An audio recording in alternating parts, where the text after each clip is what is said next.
Craving Grace, Diamond Dogs Book 2, Chapter 6, written by Anne Malley, narrated by Anne Malley, copyright 2022. Gracie leapt out of the parked limo.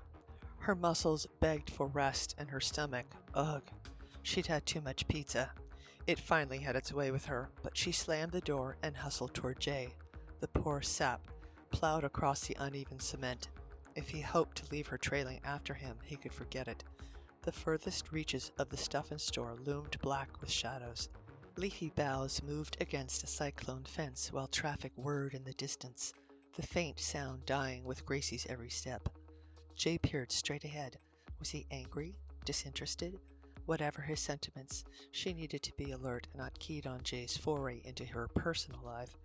He couldn't believe that she and Fitz were fighting over a man. The thought alone pegged the former commando as juvenile. Clueless, too.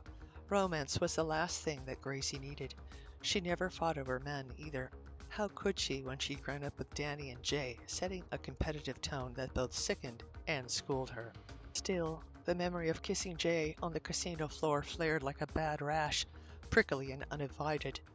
Gracie dragged a hand over her mouth to clear her mind and kept walking to catch up with her accidental partner. So much for lip gloss. Let Jay's thoughts wander, though. Her only interest lay in what he could do for her career, the same one that he had sabotaged. Jay had better deliver this time, too. Big time if he wanted her help with Danny. Gracie hung back, not in step with Jay, but close enough. The storage center was deep inside the property and appeared deserted. The grilled gate with the hooded push-button entry stood 6 feet high at their backs. A cat cried in the darkness. The plaintive whistle stabbed her senses. Gracie should have grabbed her 9mm HK before leaving her apartment. She felt naked without her watch, too, but hindsight was a confidence killer. At least she had her crucifix, the lightweight reminder that she wasn't solely dependent on Jay or herself was comforting. She fired off a quick, "Please be with me," to the man upstairs.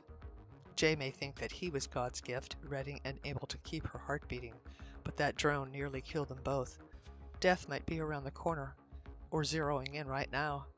Overhead satellites could read the year on a dime, and that was when Gracie had been in the military. Technology had moved on. Gracie winced at the canopy of stairs. Human targets could be zeroed in on by way of heat signals. That idea might be a reach, but who knew? Gracie's paranoia wasn't going anywhere. She scooted up beside Jay and matched his pace, with a split-second glance at the limo. The driver stood sentry by the car, and yet her stomach still roiled. "He's not going anywhere," Jay said. He tossed off the words as if betrayals never happened. Sudden motion startled Gracie, and she stared at a speckled cat slipping inside a storm drain. "How can you know that?" she asked Jay. A sudden breeze swished through the trees. In answer, Jay cut left without a word. The squat garage number 1260 sat in a row of utilitarian imitations. It had nothing to recommend it. Gracie had nothing but a tentative client connection. Her history may incline Dexter P. Driscoll to force her into protective custody, or a jail cell. But Jay had promised Gracie a job. Other agencies, he'd said, and Gracie was useful. What did she have to fear? Advancement? Finally being taken seriously?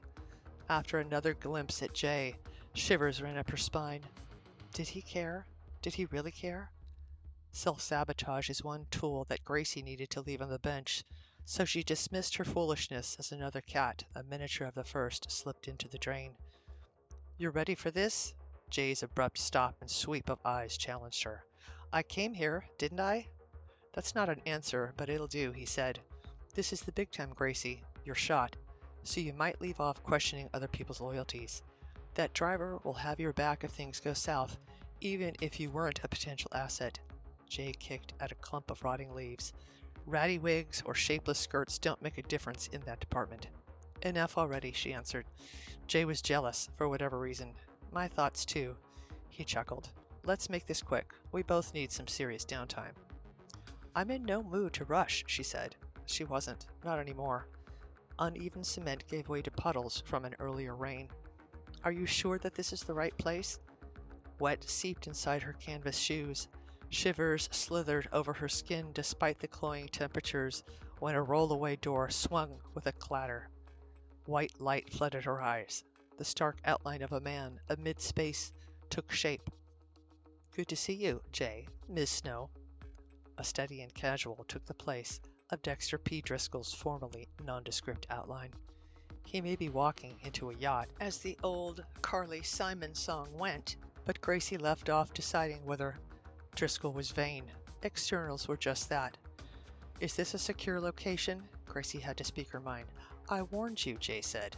Both men grinned at what seemed like an inside joke, and Gracie stiffened, far from charmed.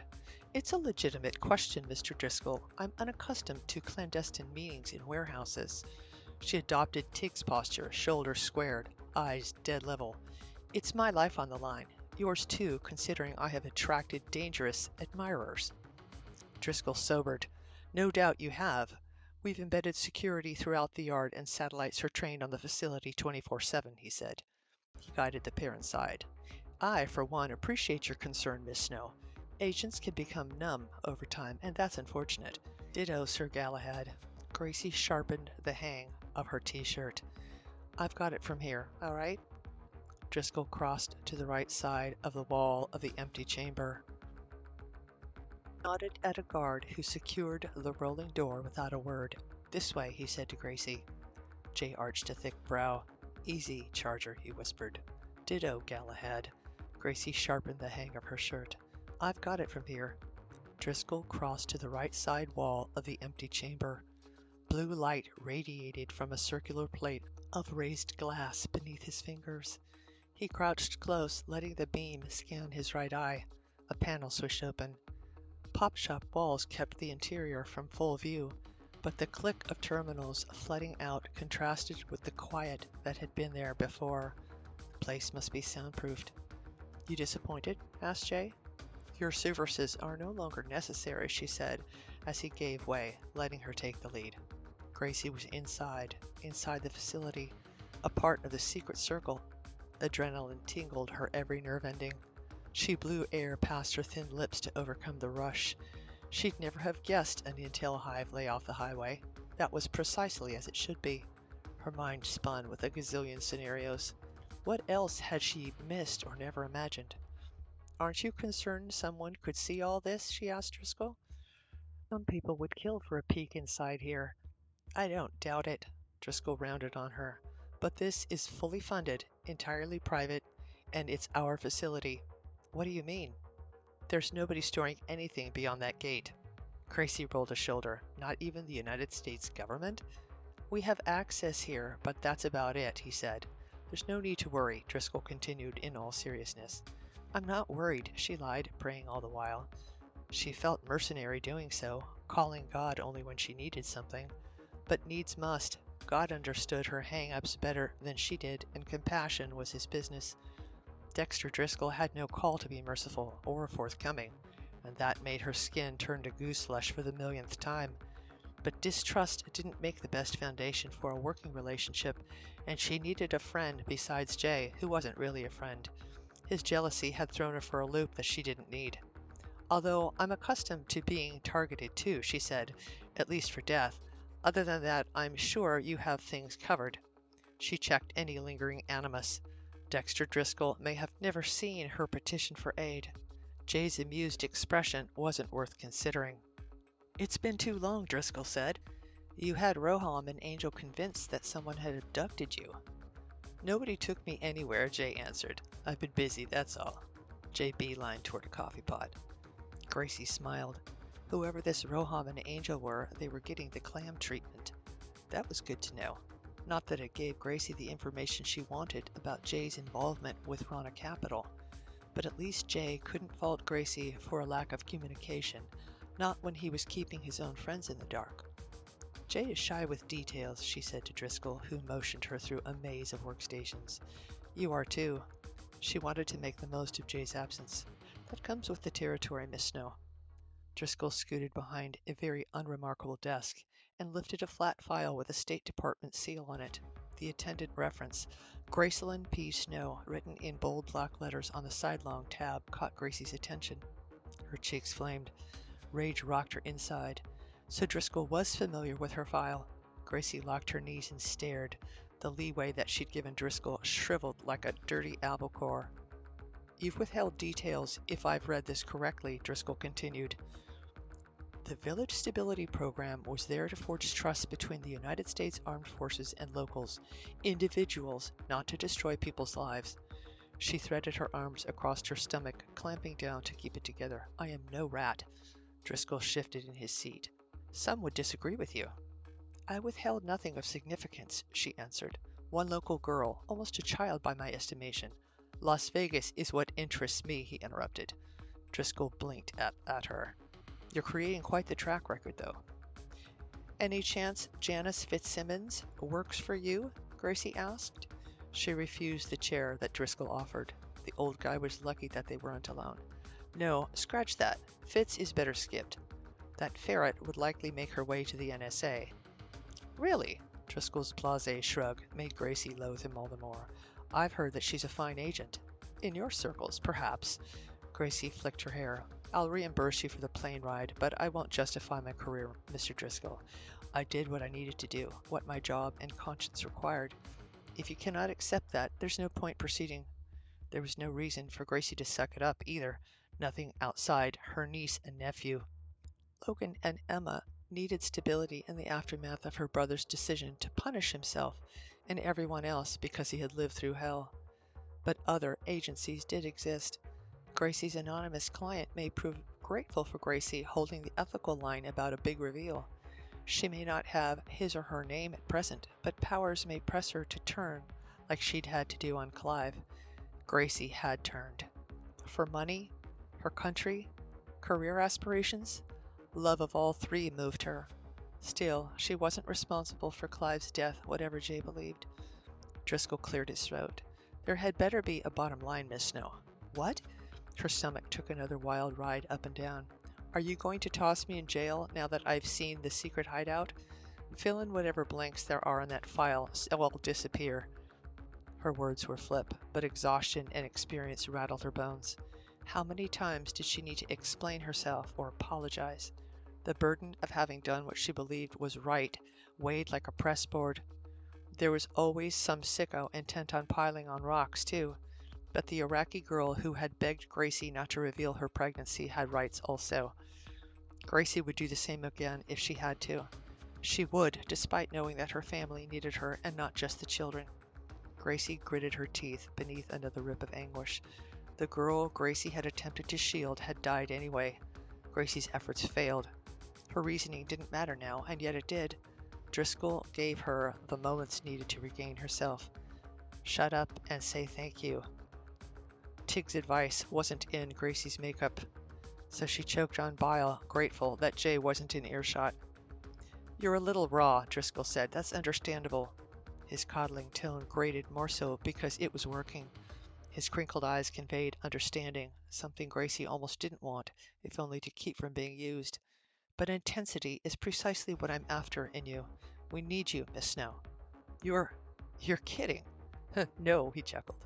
I avoid that mostly. Kidding, that is. So you want to hire me? That's why you're here, Driscoll said. We've been watching you, Gracie. He tucked his chin. May I call you Gracie? She stuffed the urge to fidget with her hair. If I can call you Dex, sure. I prefer it, he answered. The other makes me sound like a fossil, and I feel like that enough as it is. He rubbed his neck. Sit, please. Gracie sank into the folding chair with wary eyes. It's been a long day, she said. A long, crazy, convoluted excursion into the unexplored that wouldn't end soon. Not judging by Driscoll's no-nonsense shuffle of files. Gracie opened her mouth, words failing when Jay appeared with a mug of coffee in each hand. We getting cozy? He asked. We are, yes, Dex said. He slipped Gracie's file onto his lap. Gracie added, Go make yourself useful. She side-eyed both mugs, her attention torn. Jay's grimace proved impossible to ignore. Black, no sugar, the way you like it, he said. This was how she liked it. Black coffee hold the sarcasm. Jay typically made a big deal about caffeine stunting her growth. It was a joke, but his thick brows signaled an approaching storm. An efficient-looking woman with heavy mascara and a curve-hugging skirt suit entered the cubicle. She regarded Gracie with a coolness that rivaled the frosty air pumping out of the overhead vents, then introduced herself. Special Agent Estevez, that was all, she said. She crooked a finger at Jay. The man in question flattened his lips and gave Dex a withering look. Whatever Jay took issue with, he kept to himself. Thankfully, he seemed oblivious to the twinge of aversion Gracie labored under. Sequin, hostesses, slave girls, special agents. Oof. It may be unfair to include Estevez in Jay's lineup, but recollecting that poor girl in Iraq thrust Gracie into a river of disillusionment. The current, when Jay combined with Danny's warnings about Jay, threw Gracie off balance and took her places she had no desire to revisit. Jay wasn't a standard to strive for. He was a false god, an illusion created by her child's mind. Gracie couldn't prove anything about Jay regarding that Iraqi girl, yet associations were made, and there it was. Jay had been too eager for Gracie to leave Iraq, to leave well enough alone and the war behind. Meanwhile, the girl who had begged Gracie's confidence had gushed as if Jay made the sun's rays shine only for her. The girl sounded like a woman in love, much like Gracie had once been, if she were honest with herself. Who else but Jay could be the father of that poor girl's unborn child, a child who never had the chance to live, much like the young mother with the round, pleading eyes? Gracie remembered every day. She touched her necklace and exhaled slowly to recall the tears that would otherwise pool at her lash line. Gracie took a drink of coffee. Dex returned the file in his lap to the desktop. "What is all that?" she asked. What she should have said upon seeing the file. "It's a complete overview." Dex splayed a hand across the file. "You're not unknown to us." Gracie focused on family to restrain her anger. "My first-hand testimony is still a mystery." "Is it? Wow. You have a line on my former partner, too. The bounty hunter who took off for Bolivia and drained my bank account." Her file was likely filled with all manner of Easter eggs, and right now Gracie would be better served sounding cool and unaffected. "Maybe I do," said Dex. "Are you willing to work with us to find out?" Gracie took another drink. "What would I be doing?" He had mentioned field work. "We strive for the greater good," Dex answered. "Who are we?" Gracie was still awaiting a straight answer from Jay. "You're not cleared for specifics on that," Dex said. "Not you." He suppressed a smile, his eyes gleaming. "The FBI is prepared to transfer what clearance you do have. Once you give the word and sign on the proverbial dotted line, someone will read you into the program specifics, everything you need to know. Is that someone Jay?" "Possibly," Dex answered. "You'll be informed." "You're a fast operator, Dex. Smooth, too." Gracie wondered if Tig had guessed what would happen all along. Eliminating Gracie from the meeting may have been Tig's attempt to compartmentalize her own information and keeping the Rana Capital case under FBI jurisdiction, but that did not explain Jay being allowed to take part in the operation. His being included while she was kicked to the curb still burned. Dex began in a soft tone. "The State Department prefers to use time wisely. Now, moving forward is a matter of you choosing to say yes." "What if I say no?" She checked over her shoulder to see if Jay was lurking nearby. He could have been in Vegas to scout her.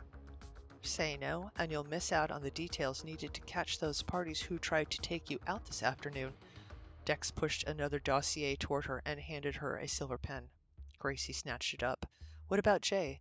Is he an official part of this secret society?" "Would you like that?" Dex asked. She met his review with a half-lidded look of her own. She hoped he would take in stride. "No comment. But situational awareness is a good thing." The salary noted on the second page of the dossier was good, too. Amazing. A quick flip through the rest revealed a full-ride health insurance program, hazard pay, and death benefits that would secure Logan and Emma's future no matter what Danny said. "I'm glad we agree, but specifics will have to wait," Dex said.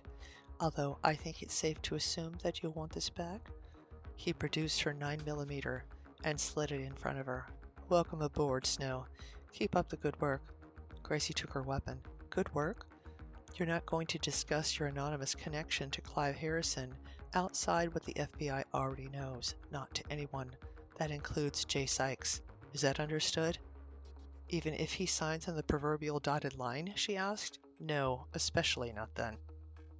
Debriefed and done, Jay returned to Dex's cube. He glanced across the facility in every direction. He needed to touch base with Gracie. Why exactly he couldn't say. She was an adult, a professional, not the stubborn child that he remembered. Gracie belonged in this setting, and maybe that was Jay's problem. Another sweep of the room had him grumbling. There was no sign of Gracie, not until her scowling face filled the jumbo monitor nearby. Great. She'd retreated back to Nastyland. Jay did not have to ask why, either. Gracie's driver, Selah Ellis, Jay's brunette nemesis, waved as the two women passed through the security gate. What fun. Selah was likely answering any and all questions about Jay. His temples pulsed. A hard gulp was the only reaction he allowed himself, however. Selah was Dex's new gal pal, after all, and a vital part of Diamond Dog's operations. She loved to chat, too, about who did what on every level. That was good in a sense, but personal dirt dishing wasn't welcome. Jay was no celibate. Not that Gracie cared, but whatever headway that he'd made in mending their relationship was likely obliterated. Still, he reminded himself, regardless of Selah, Gracie harbored untruths about him that would never be unseated. Jay had chosen to be the pariah back in the day. Remembering that was impossibly hard in her presence. With a blink to clear bad memories, he turned his attention on Dex instead. He chose a subject that was somewhat neutral, but significant. Then again, Gracie's safety was paramount. That's what had motivated Jay to act on her behalf in the first place. You had to go and make her a field agent? Jay's jaws clenched. What were you doing, Dex? I was doing my job, he answered. What's that? Jay asked with a swipe to his mouth. Cornering me? Jay should have guessed. Do you think getting Gracie killed will ease your conscience? I have nothing to feel guilty over, Dex said. I did not create Gracie's connection with Rana Capital, or whatever makes you feel you are her guardian angel.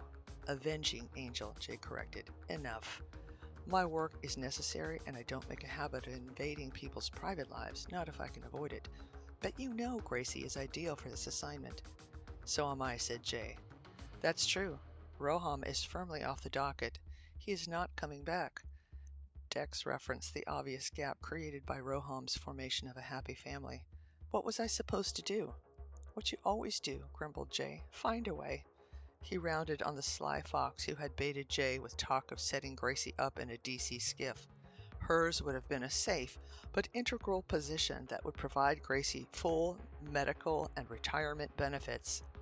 The setup would have granted Jay a much-needed break from brain-busting guilt for having tanked her career. Now, thanks to Jay, Gracie was tasked with luring Scorpion, the Middle East insurgent who was responsible for crippling her brother. Not that Gracie had access to the meat behind the gravy she had been given. Incrementalism was Dexter Driscoll's middle name. Revealing the truth in dribs and drabs kept people on the hook until it was too late to swim off. Jay narrowed eyes on the Diamond Dog's point man. You knew exactly what it would take to get me to sign on the dotted line. Forget retirement. Jay had to know that Gracie wasn't responsible for the snafu in Iraq. The conflict revolved around a certain colonel who was engaging in illegal activities. Gracie had found out and refused to support his black market schemes or cover them up.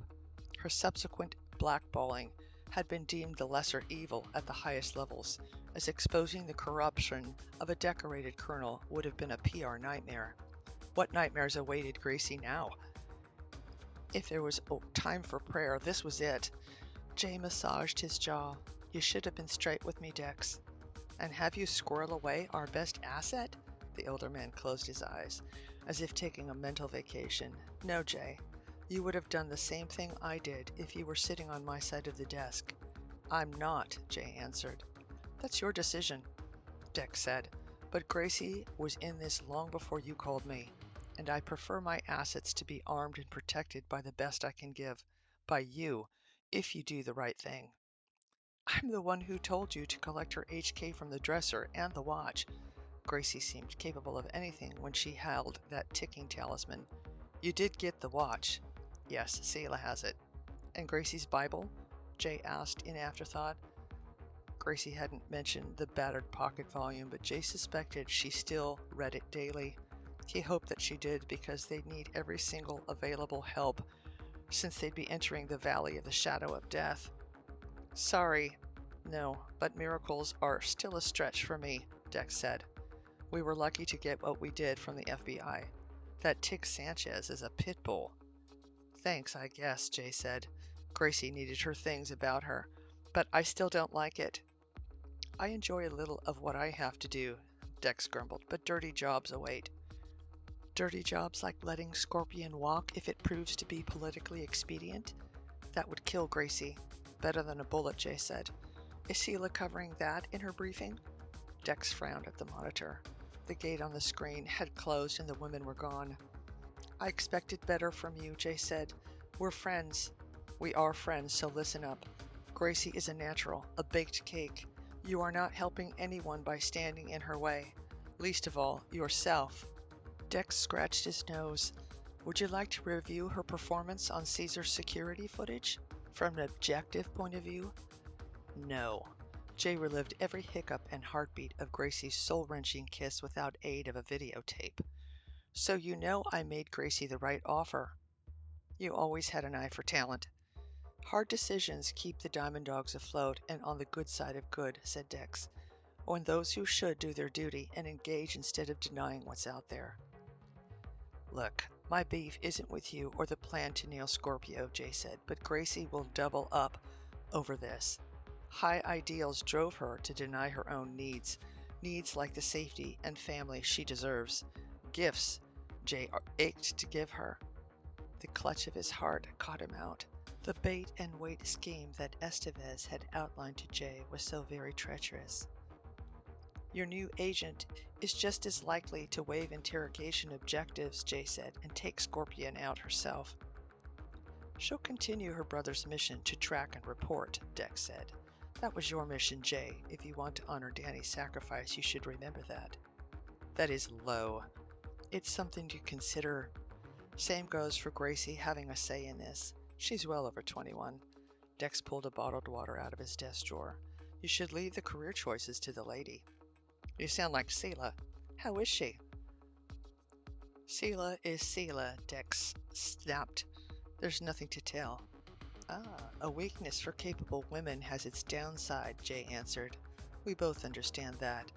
Jay didn't care that he just admitted having a thing for Gracie or her abilities. The brotherly sentiments he had harbored shifted like tectonic plates. Whether he acted on them or not was another matter. We're living in a modern age, Dex said, like it or not.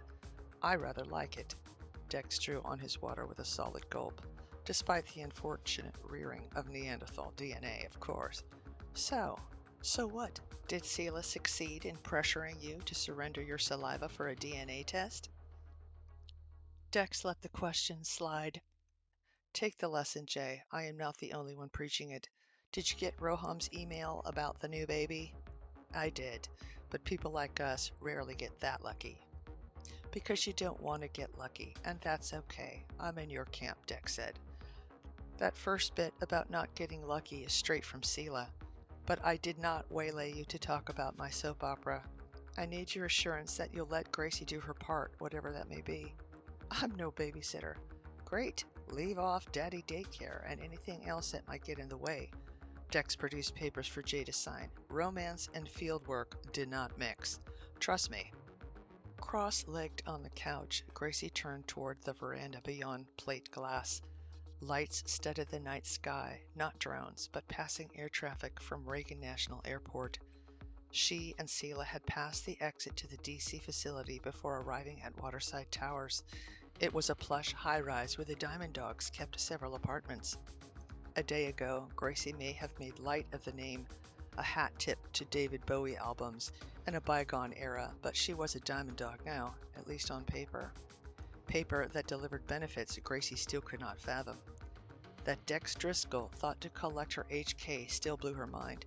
The boxes of ammo sitting beside it on the coffee table filled her with confidence, not only in her own ability, but those of her co-workers. Mutual trust went a long way.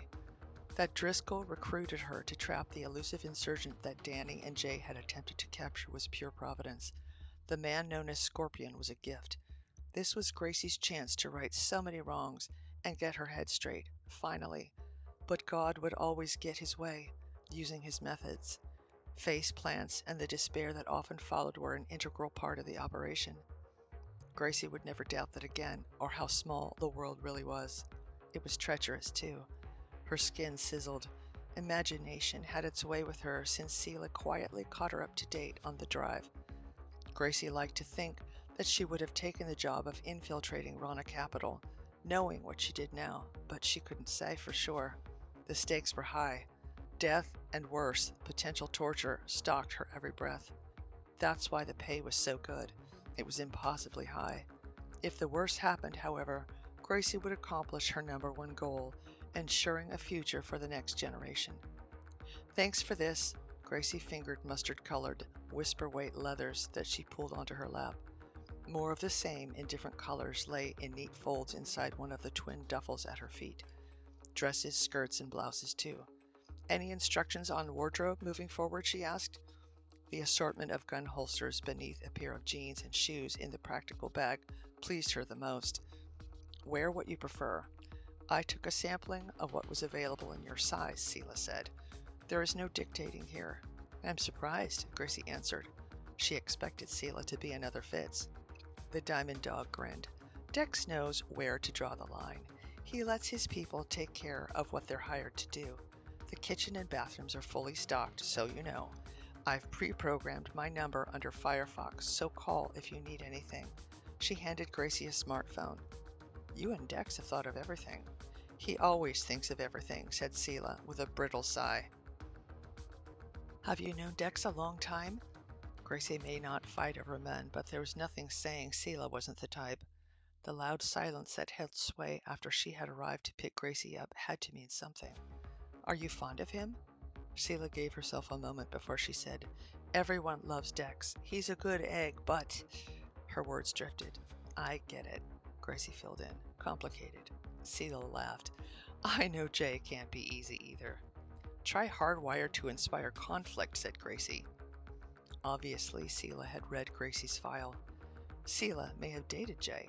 The impossibility alone set Gracie's teeth on edge without her permission.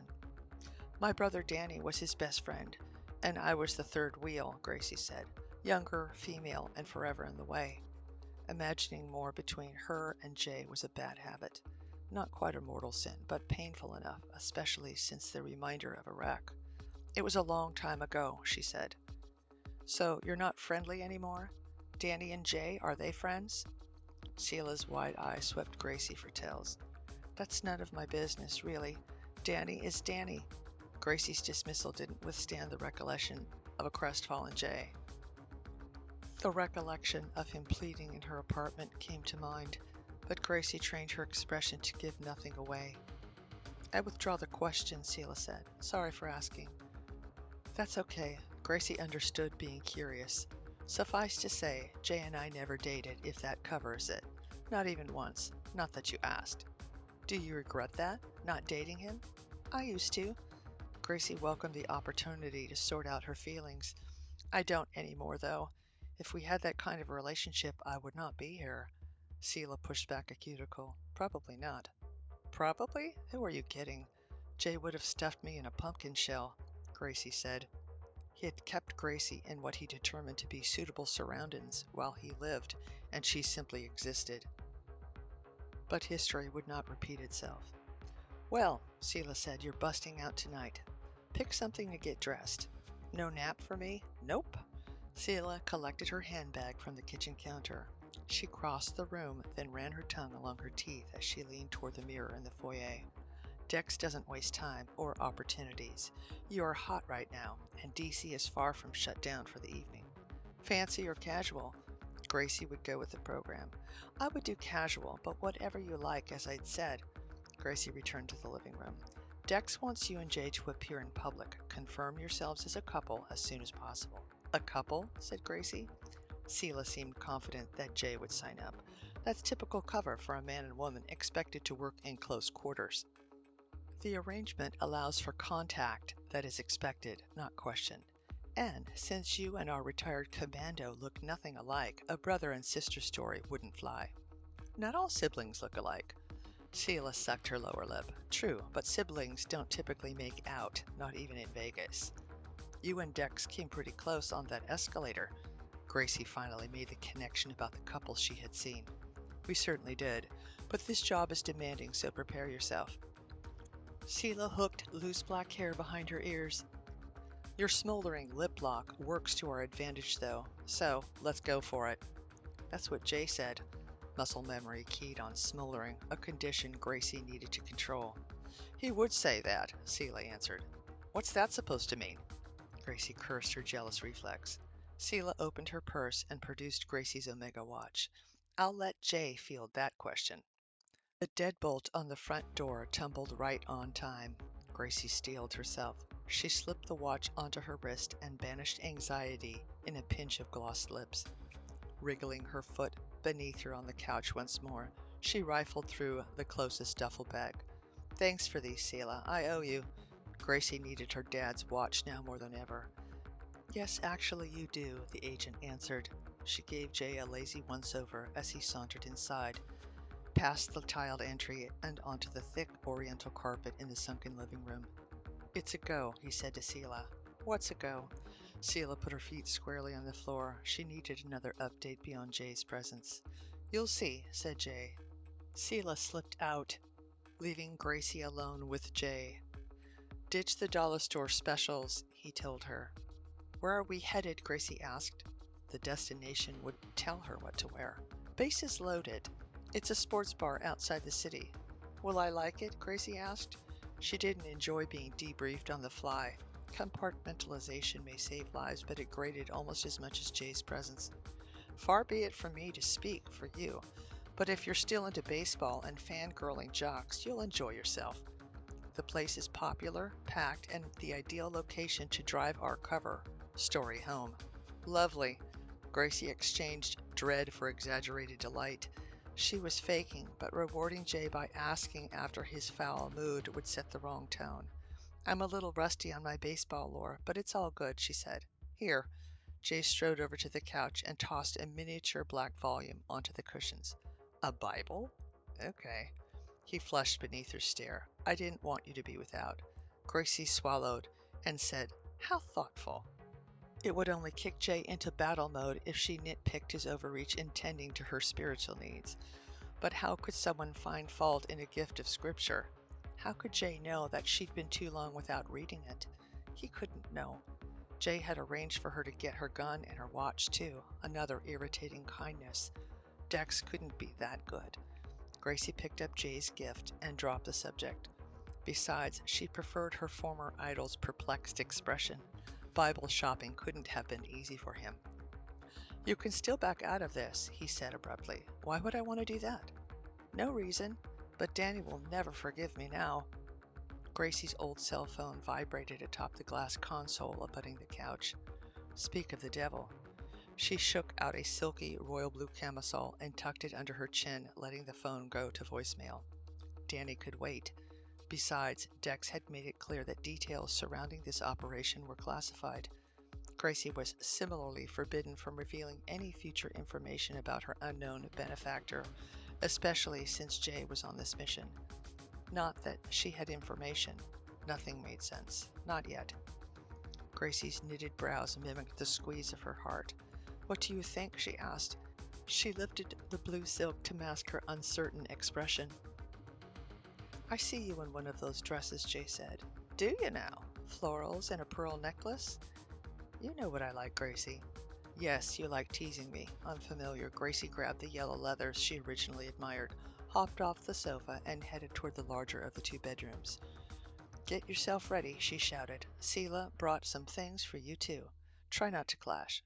Have you seen the news? Jay called after her. What news? Our kiss at the casino? She laughed. I was there, remember? Turn on the television. Turn on the television, Gracie mocked, but she did as instructed. She lifted the chunky black remote control, clicked on the television, and her jaw dropped.